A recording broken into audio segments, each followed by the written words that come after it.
कहा जाता है कि इस संसार में माँ की ममता का कोई जोड़ नहीं हो सकता है, मगर आज हम जिस कहानी के बारे में बात करने जा रहे हैं वो कुछ अलग ही था। जी हाँ, आज हम बात करने जा रहे हैं हाल ही में घटी सूचना सेठ की केस के बारे में।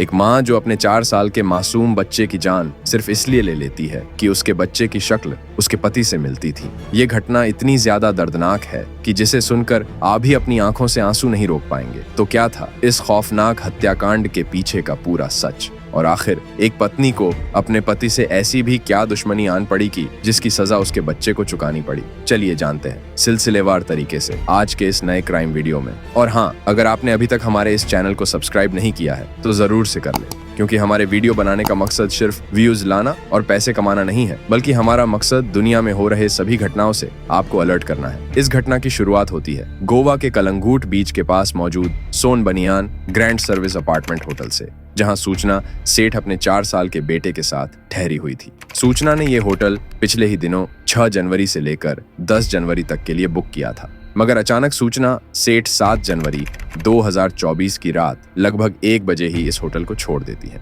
होटल के स्टाफ मुताबिक सूचना होटल छोड़ने का रीजन यह बताती है कि उन्हें किसी जरूरी काम के सिलसिले में फौरन बैंगलोर के लिए रवाना होना है, जिसके बाद सूचना टैक्सी की खोज में लग जाती है। मगर जब कोई भी टैक्सी वाला बैंगलोर जाने को तैयार नहीं होता है तो सूचना होटल के स्टाफ से टैक्सी अरेंज करने को बोलती है, जिस कारण होटल का स्टाफ सूचना सेठ को गोवा से बैंगलोर जाने के लिए राय जॉन डिसूजा नाम के टैक्सी ड्राइवर के टैक्सी को बुक कर देता है। दरअसल सूचना सेठ कोई मामूली औरत नहीं थी, बल्कि वो एक डेटा साइंटिस्ट और एक बड़ी कंपनी की सीईओ थी। साथ ही इन्होंने हार्वर्ड यूनिवर्सिटी से फेलोशिप भी किया था और बैंगलोर में ही रहकर काम किया करती थी।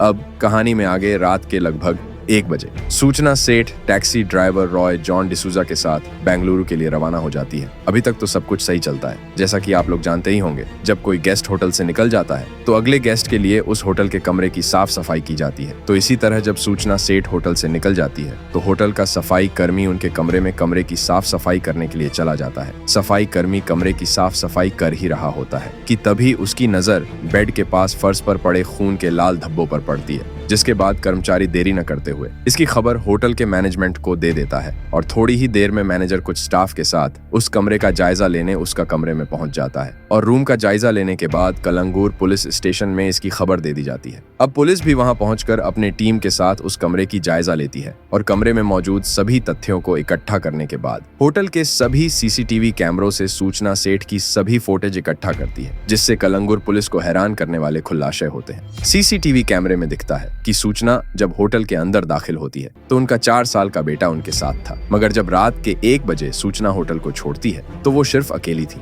अब इस बात की जानकारी होने के बाद पुलिस देरी न करते हुए होटल के रजिस्टर से सूचना सेठ की नंबर निकलवाती है और सूचना को कॉल करने की कोशिश करती है, मगर सूचना सेठ का मोबाइल नंबर बंद आता है। जिसके बाद पुलिस होटल में मौजूद स्टाफ से टैक्सी ड्राइवर के मोबाइल नंबर लेती है और ड्राइवर से कांटेक्ट करने की कोशिश करते हैं और ड्राइवर से कार में मौजूद सूचना सेठ से बात कराने को बोलते हैं। जब सूचना पुलिस से बात करती है तो पुलिस उनसे पूछती है कि आप जब होटल में आई थी तब आपके साथ आपका बेटा मौजूद था, मगर जब आप होटल से बाहर जाती है तब आपका बेटा आपके साथ क्यों नहीं था? तो सूचना इसका जवाब देते हुए कहती है कि मैंने कल शाम के समय ही अपने बेटे को पास में रहने वाले रिश्तेदार के यहाँ छोड़ आई थी। जिसके बाद पुलिस उसके रिश्तेदार का एड्रेस लेकर उस स्थान पर पहुंच जाते हैं, मगर वहां पहुंचने के बाद उन्हें पता चलता है कि सूचना ने जो एड्रेस पुलिस को दिया था वो गलत था। अब इस बात की जानकारी होने के बाद कलंगूर पुलिस देरी न करते हुए एक बार फिर उस टैक्सी ड्राइवर को कॉल करते हैं और उससे कहते हैं तुम कार को पास के किसी पुलिस स्टेशन पर लेकर चले जाओ। हाँ, मगर इस बात की भनक सूचना को नहीं होनी चाहिए।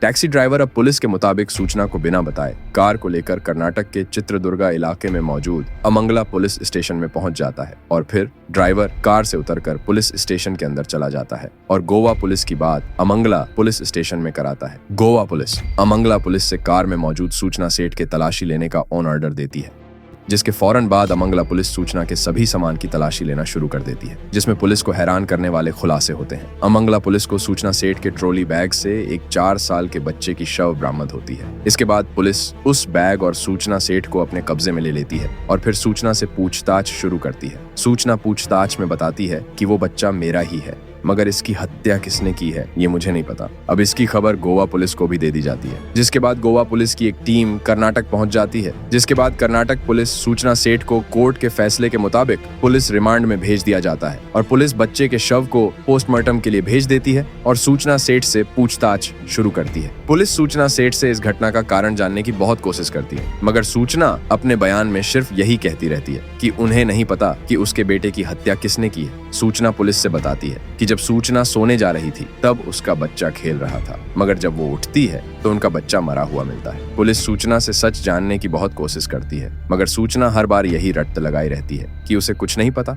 हालांकि कि पुलिस को सूचना से पूछताछ करते करते 12 दिन निकल चुके थे। अब बच्चे का पोस्टमार्टम रिपोर्ट भी आ जाता है, जिससे ये कंफर्म हो जाता है कि बच्चे की मौत तकिए से मुंह को दबाने या गला घोंटने से हुई है। हालांकि कि पुलिस को उस कमरे से बहुत से ऐसे सबूत भी मिलते हैं जिससे यह कंफर्म हो जाता है कि उस बच्चे की मृत्यु उसी कमरे में की गई है और सीसीटीवी कैमरे से इस बात की भी पुष्टि हो जाती है कि उस कमरे में सूचना सेठ के अलावा कोई इंटर किया था। पुलिस जब सूचना से कई दिनों के पूछताछ के बावजूद भी सच जानने में नाकाम रहती है तो पुलिस कई जाने माने साइकेट्रिस्ट और साइकोलॉजिस्ट की भी मदद लेते हैं, मगर इससे भी कोई खास सबूत पुलिस को नहीं मिलता है। पुलिस अब केस का पूरा सच जानने के लिए सूचना सेठ के पति से भी पूछताछ करती है, मगर यहाँ भी पुलिस कोई सटीक जानकारी नहीं मिलती है। हालांकि दोनों को एक दूसरे के सामने बैठाकर भी पूछताछ की जाती है, मगर तब भी कोई अहम जानकारी नहीं प्राप्त होती है। अब इसके बाद पुलिस सूचना सेठ और उसके पति पर नजर रखना तथा उनके बारे में जानकारी इकट्ठा करना शुरू कर देते हैं। पुलिस के मुताबिक सूचना सेठ का पति वेंकट रमन और सूचना की शादी 2010 में हुई थी और कई सालों बाद इनके घर एक बच्चे का जन्म होता है। बच्चे के जन्म से पहले सब कुछ ठीक ही चलता है, मगर जन्म होने के कुछ ही दिनों के पश्चात इनके रिश्ते खराब होने शुरू हो जाते हैं। हालांकि कि इनके बीच रिश्ते इतने ज्यादा खराब हो जाते हैं कि साल 2023 में दोनों डिवोर्स के लिए कोर्ट में आवेदन कर देते हैं और इनका डिवोर्स लगभग तय भी हो जाता है, मगर मामला बच्चे के कस्टडी को लेकर रुक जाता है। दरअसल सूचना का पति बच्चे को अपने पास रखना चाहता था, जबकि सूचना भी बच्चे को अपने पास रखना चाहती थी। इनके बीच मामला इतना ज्यादा खराब था कि सूचना अपने बेटे को वेंकट रमन से मिलने तक नहीं देती थी, जिसके बाद वेंकट रमन कोर्ट में अपने बेटे से मिलने के लिए अपील करता है। तो कोर्ट अपने फैसले में वेंकट रमन को हफ्ते के हर संडे के दिन अपने बेटे से मिलने का इजाजत दे देती है। कुछ हफ्ते तो वेंकट रमन अपने बेटे से मुलाकात करता है, मगर बाद में सूचना किसी न किसी बहाने से बेटे को वेंकट रमन से नहीं मिलने देती है और ऐसे ही कई हफ्ते निकल जाते हैं, जिस कारण वेंकट रमन अपने बेटे से मुलाकात नहीं कर पाता है। और ऐसे ही 31 दिसंबर 2023 को सूचना अपने बेटे के साथ गोवा चली जाती है और फिर गोवा के कुछ जगहों पर घूमने के 3 दिन बाद वापस बेंगलुरु चली जाती है और फिर से 6 जनवरी को वापस अपने बेटे के साथ गोवा चली आती है। पोस्टमार्टम के मुताबिक बच्चे की 36 घंटे पहले ही मौत हो चुकी थी, यानी जब सूचना कमरे में इंटर करती है तो उसके 2 घंटे बाद ही अपने बच्चे की हत्या कर देती है और 18 घंटे अपने बेटे के साथ उस कमरे में बंद रहती है और 7 जनवरी की शाम के 9 बजे बैग में बच्चे के शव को रखकर उस टैक्सी से बंगलौर के लिए रवाना हो जाती है। मामले में गिरफ्तारी होने के बाद से ही सूचना सेठ और उसके घर वाले अदालत में ये साबित करने की कोशिश करते हैं कि सूचना सेठ की दिमागी हालत ठीक नहीं थी। हालांकि 15 फरवरी 2024 को गोवा पुलिस अदालत को समक्ष आरोपी की मेंटल असेसमेंट रिपोर्ट सौंप देती है, जिससे यह साबित हो जाता है कि सूचना सेठ किसी भी तरह की दिमागी बीमारी से पीड़ित नहीं थी और गोवा पुलिस मामले के 3 महीने बाद 642 पेज की चार्जशीट भी दायर कर देती है, जिसमें यह दावा किया जाता है कि बच्चे की मौत गला घोंटने की वजह से हुई थी। और अगर बात करें इस केस की तो अभी तक इस केस का कोई फैसला नहीं किया गया है। हाँ, आगे कोर्ट से जो भी फैसला आएगा हम आपको इसकी जानकारी देते रहेंगे। आपको क्या लगता है, क्या सूचना सेठ की मानसिक हालत ठीक नहीं थी या इस घटना को जानबूझकर अंजाम दिया गया था? अपनी राय कमेंट बॉक्स में जरूर दें और अगर आपको हमारे वीडियो पसंद आते हैं तो आप हमारे इस चैनल को जरूर से सब्सक्राइब कर लें। अब मिलते हैं नए वीडियो में नई कहानी के साथ, तब तक के लिए जय हिंद जय भारत।